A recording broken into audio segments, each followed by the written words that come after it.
There is a particular kind of man who spends his whole life being underestimated, and he knows it, and he lets it happen because the underestimation is useful.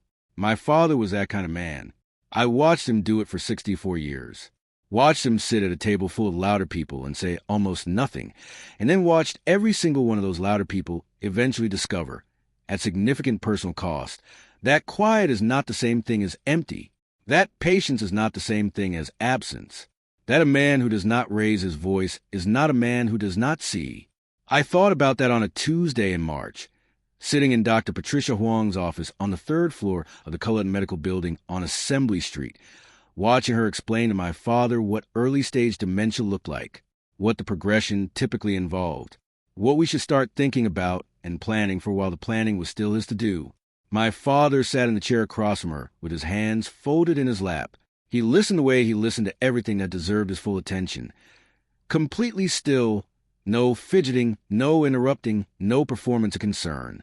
He asked 2 questions when she finished, both of them precise, both of them practical.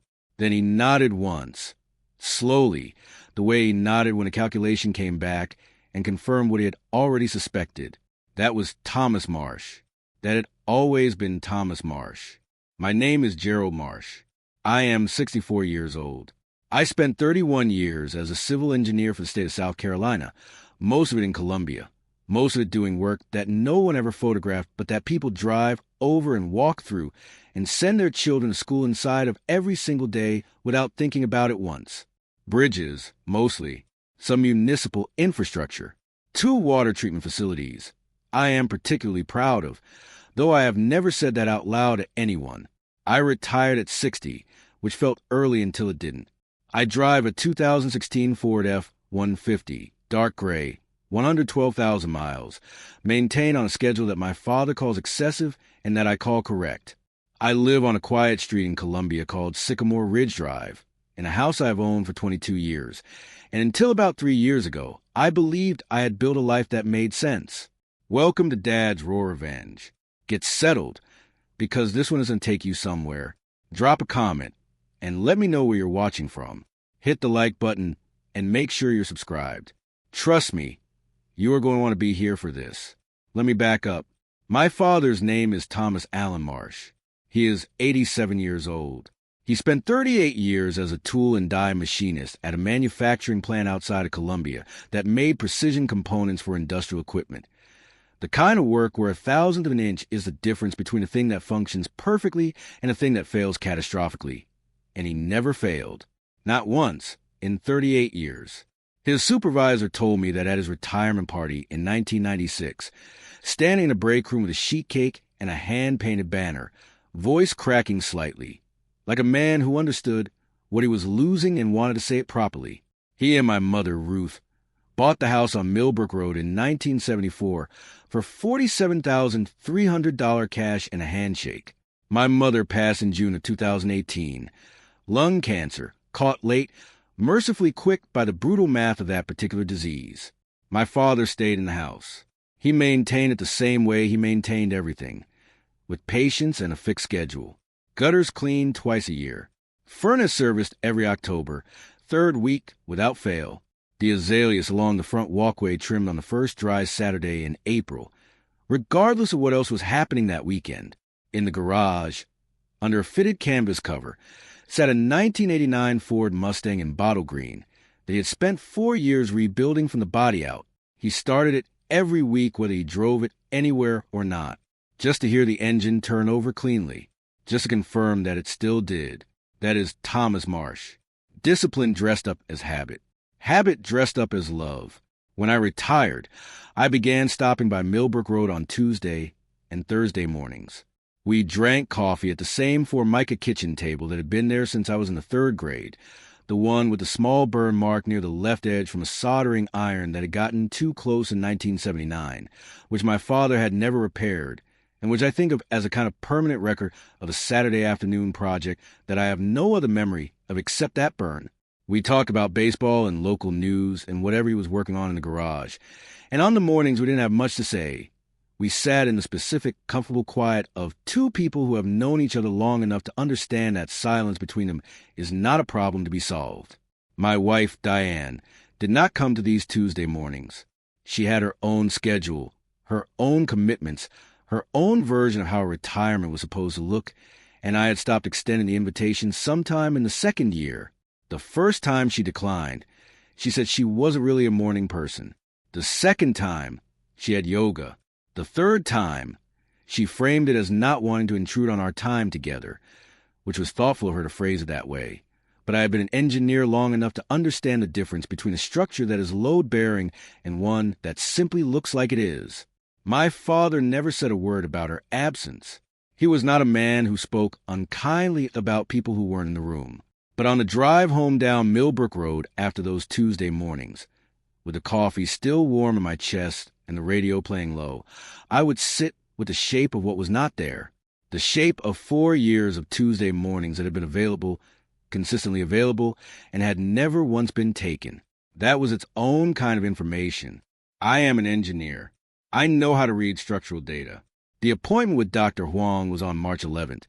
A Tuesday morning, I should have been at Millbrook Road, and wasn't, because my father had called me the Friday before with his voice in that careful register he used when he wanted to communicate something important without alarming me. He'd been having some trouble, he said. Small things. Names going briefly dark. A neighbor he'd known for 22 years. Good man. Lived 3 houses down. Whose first name had simply been gone for a full minute before it came back. Dates he should have known without thinking. A Tuesday morning in February where he'd stood in the kitchen for a full 3 minutes and could not locate the word for the drawer where he kept the coffee filters. He had already made the appointment with Dr. Huang himself. Of course he had. We sat in her office together, my father and I, and she explained the imaging results calmly and precisely, what they showed, what the likely progression looked like, what steps to consider, and when. She was direct without being harsh. She answered his questions fully without talking down to him, which he would have noticed and which would have cost her his respect permanently. She earned it instead. I could see in the slight relaxation around his eyes when she finished, the way he settled back an additional half-inch in the chair. That was his version of trust confirmed. I drove him home after. We stopped at the Waffle House on Two Notch Road, because that was where we had always stopped after appointments going back to when I was 12 years old, and my mother would take us both for breakfast after the dentist, and some habits outlive their original reasons and become something better. My father ordered scrambled eggs and wheat toast. I had coffee I did not need and did not taste. We did not talk about the appointment for the first 20 minutes. He read the back of the laminated menu, even though he had ordered the same thing at every Waffle House since approximately 1981. I watched the parking lot. The Tuesday morning traffic on Two Notch moved past unhurried, ordinary, indifferent to everything happening at the corner table by the window. Then he set down his fork, put both hands flat on the table, and looked across at me. "Gerald," he said, "I need to know my house is going to go where it should go. My accounts. The car." I said, "I know, Dad. We'll handle it right." He looked at me for a moment. Steady, unhurried. "I trust you," he said. 2 words. He picked up his fork and went back to his eggs. I drove home on Two Notch Road and pulled into the driveway at 12:47 in the afternoon. Diane's white Lexus SUV was there, parked in its usual spot, perpetually clean in the way of a car that is treated as a reflection of something. She was in the kitchen at the island when I came through the door, eating lunch and scrolling through her phone with the focused half-attention she gave to most things. She looked up. "How did it go?" "He's been diagnosed with early-stage dementia," I said. Dr. Huang walked us through the imaging results. "It's confirmed." Diane set her phone down face first on the counter. Her expression assembled itself correctly. Concern, properly calibrated, the right amount. "Oh, Gerald, I'm so sorry." "He's okay," I said. "He's handling it the way he handles everything." A pause. She picked her fork back up, moved something around her plate. Outside the kitchen window, the azaleas along the back fence were just starting to bud. "Are you going to Karen's thing Saturday?" Because she's been planning this for 2 months, and I already told her. "Her sister's birthday dinner." I said, "That new place on Gervais Street. The reservations took Karen forever to get. She's been talking about it since January." Diane looked at me with the expression she used when she was checking whether something was going to become complicated. "Are you still coming?" I looked at my wife. I thought about my father at the Waffle House with his hands flat on that table. I trust you. I thought about Dr. Huang's office and the 2 questions he had asked and the way he had gone still and clear-eyed when she answered them. Yes, I said, I'll be there. Because I wasn't ready yet to say what I was actually thinking. That came later, with paperwork. If you have been listening for a while, do us one quick favor. Subscribe. A lot of people watch without ever doing it. But it costs you nothing, and it means everything to us. Hit the like button while you're at it, and drop your thoughts in the comments. I want to be honest about something, because this story doesn't work if I'm not. Diane was not a villain. She was not a woman who did dramatic, visible things that could be pointed at clearly. What she had was a set of priorities that had been in place long before she ever walked into my life. And my father was never on them, had never been on them. I had known that for years with the quiet certainty of a man who measures things for a living, and I had spent a considerable amount of energy choosing not to examine it directly, because examining it directly required doing something about it. Here's what I mean when I say pattern. My mother's funeral, June 2018. Diane stayed for the service and left during the reception because she had a prior commitment with a foundation board she sat on, and she had apologized about it the week before in a way that suggested she expected the apology to close the matter. My father's hip replacement. February 2020.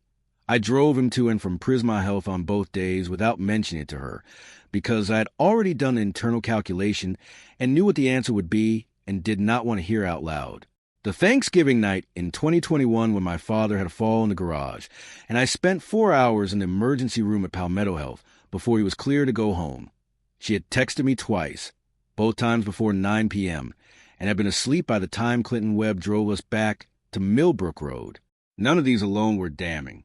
I want to be precise about that. Each one, individually, had an explanation that was reasonable. Together, accumulated over 6 years of marriage to my father's son, they had the weight of a structural assessment. And I am an engineer.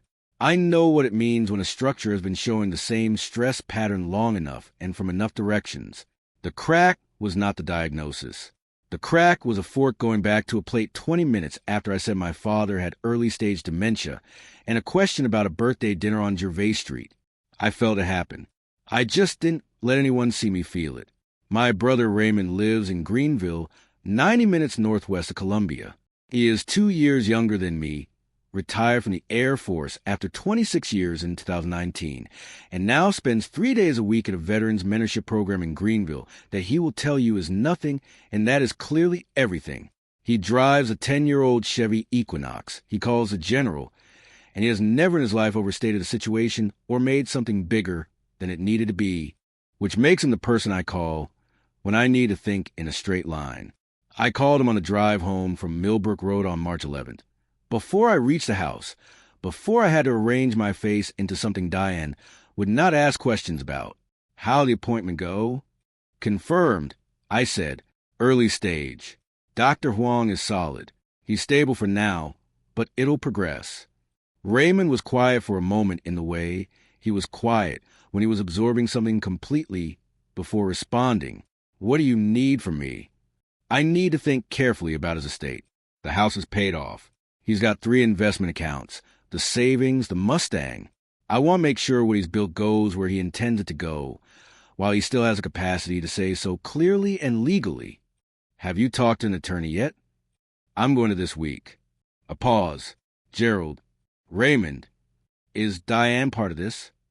I watched 2 Notch Road through the windshield. A school bus made the light at the intersection ahead. Not yet, I said. He absorbed that without comment and without judgment, which is one of the things I've always respected most about my brother. He understood what not yet meant. He had been watching our marriage from 90 miles away for 7 years, and he understood what not yet meant better than I did. Call me after you talk to the attorney, he said. I'll drive down. You don't have to make the trip. Gerald. His voice was level final. Call me. The attorney's name was Francis Thomas Delacroix. Frank. To everyone who had worked with him long enough to earn it. Estate law, 29 years in practice. office on Devine Street in a Victorian building that had probably been someone's parlor in 1908 and still had the original hardwood floors and particular smell of a place where serious things had been decided for a very long time. He was a compact, careful man, mid-60s, the kind of lawyer who kept almost nothing on his desk and said everything exactly once. He had drawn up my father's original will in 2015. He had handled my mother's estate in 2018 with the kind of quiet competence that meant I never had to ask twice about anything. I called his office on March 14th and made an appointment for the 19th at 2 p.m. I did not tell Diane I was going. Not from strategy. Not yet. From something simpler. I already knew. With the specific certainty of a man who has been reading the same structural data for 6 years, that she would not come if invited. And if she didn't come, I would be required to explain why she hadn't come to a man who was about to write things down, and I was not prepared to have that explanation become part of a legal record. March 19th. Frank's office. His assistant, a young woman named Claire who moved through that office with the calm efficiency of someone who had been there for 20 years and intended to remain, brought coffee in ceramic mugs, not paper cups, which is the kind of detail my father would have noted and approved of. I laid out everything. The diagnosis on March 11th. Dr. Huang's assessment that my father retained full legal capacity at his current stage and would provide written documentation to that effect. The house on Millbrook Road, paid off since 2009. The 3 investment accounts, a Fidelity brokerage account at $118,400, a CD ladder at Palmetto State Bank totaling $63,200, and a money market account at $33,100. The savings account, which held $47,800. The Mustang, which my father had told me at the Waffle House table he wanted me to have specifically, by name, with a directness that had no ambiguity in it. Frank listened with a yellow legal pad and a pen that wrote cleanly and that he held with the ease of a man who had taken these notes 10,000 times. He asked 8 questions, 2 of which I hadn't considered myself, and both of which I was glad he asked. Has your father expressed these wishes to you verbally and consistently, or only on this occasion? Consistently, over several years.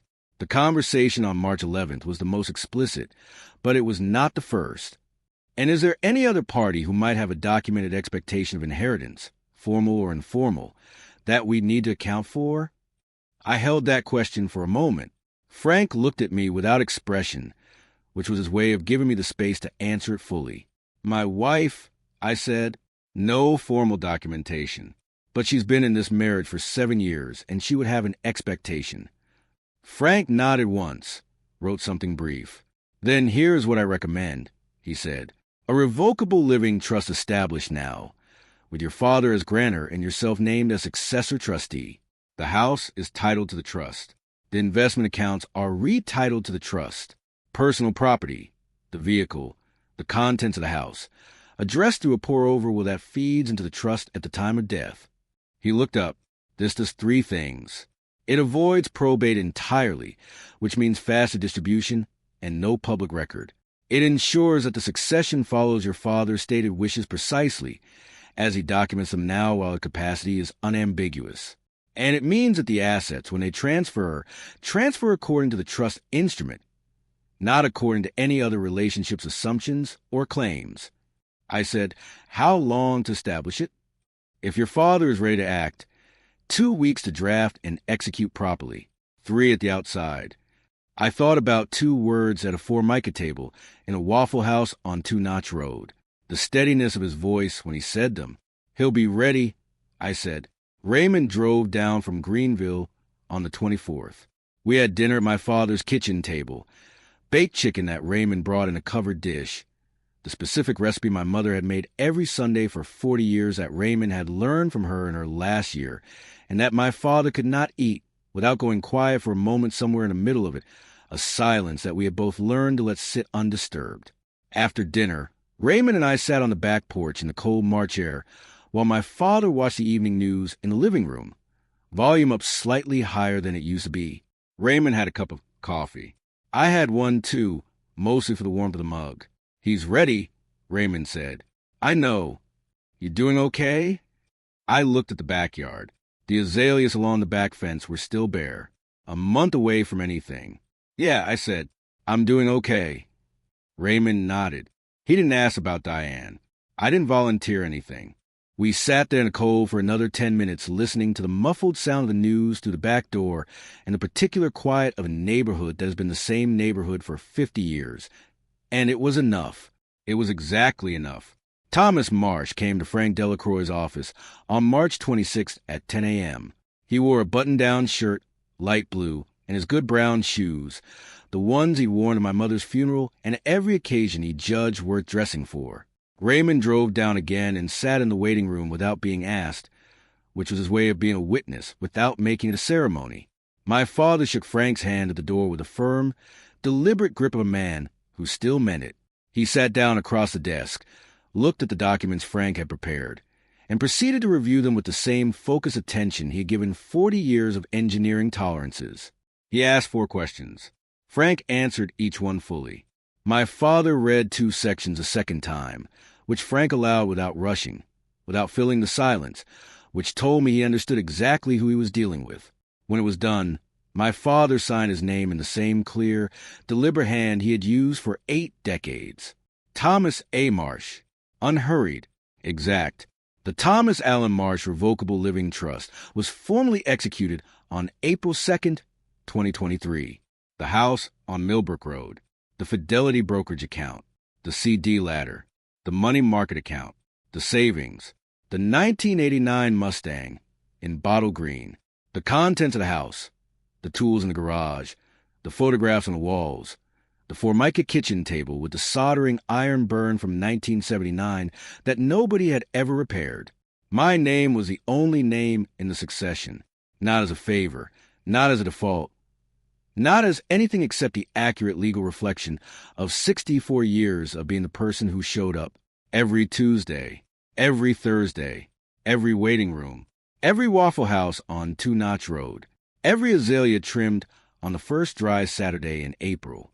I drove home from Frank's office on an April afternoon with the dogwoods coming along Sycamore Ridge Drive, white and unhurried in the late light, and I thought about what I had just made official, not with satisfaction, not with any of the sharp feelings a smaller man might have reached for, with the specific settled quiet of a structural engineer who has verified the load calculations and confirmed that the thing he built is going to hold.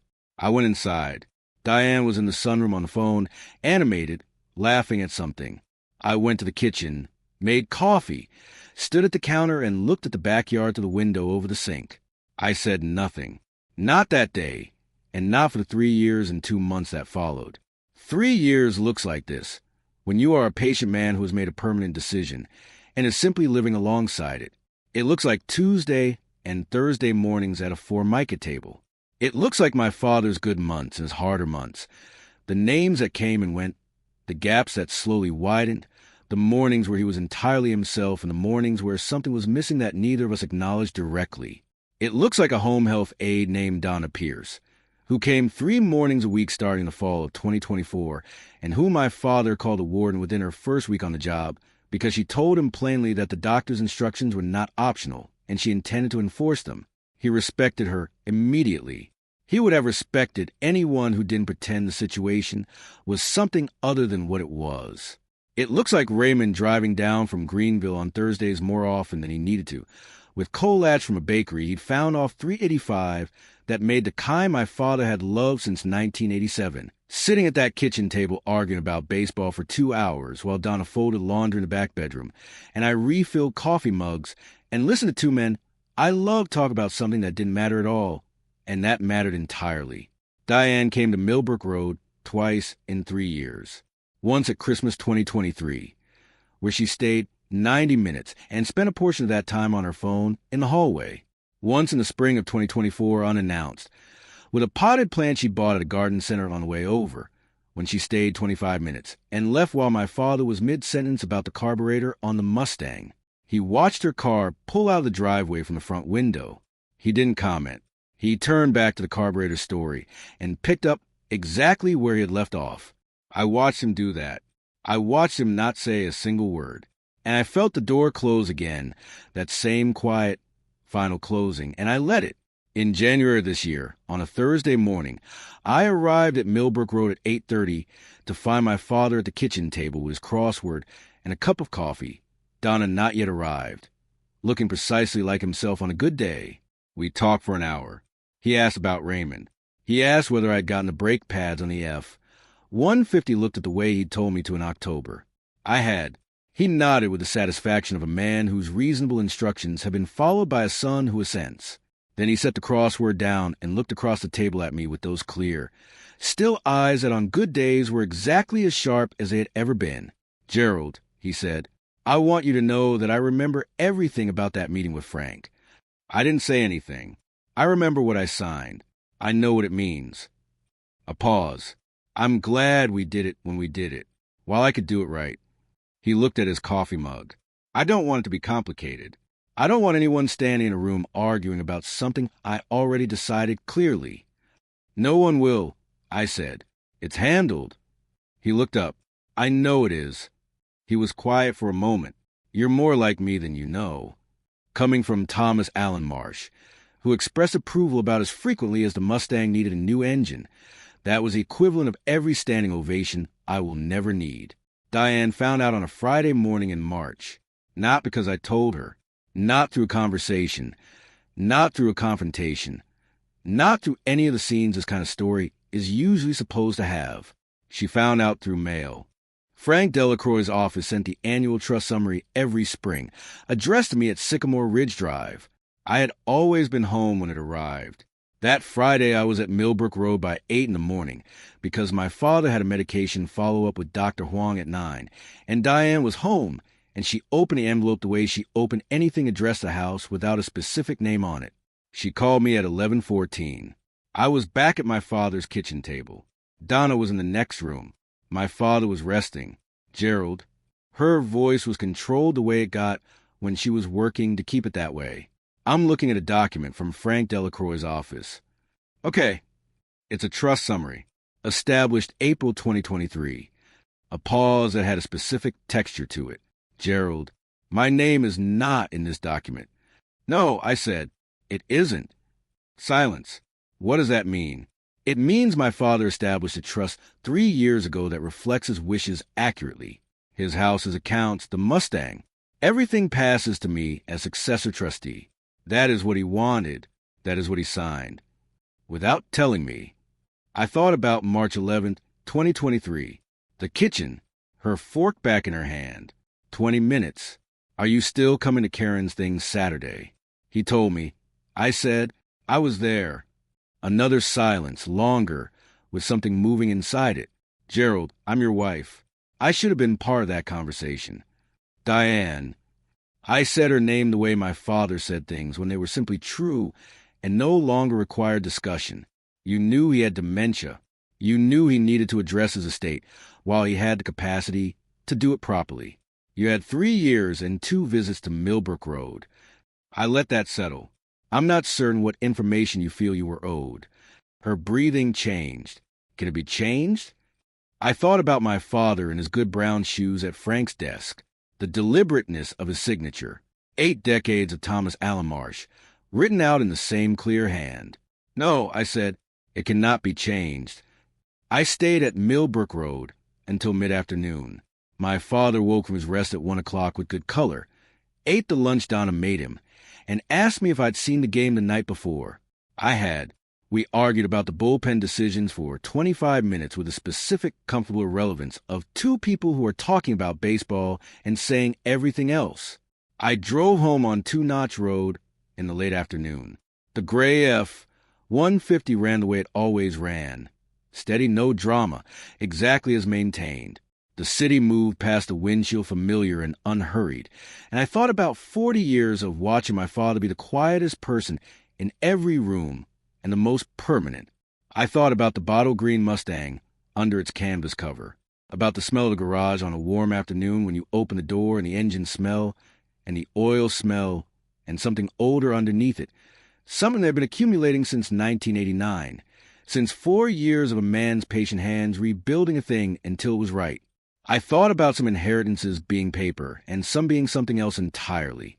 Something that gets built in the kitchen on Tuesday mornings over coffee that goes cold.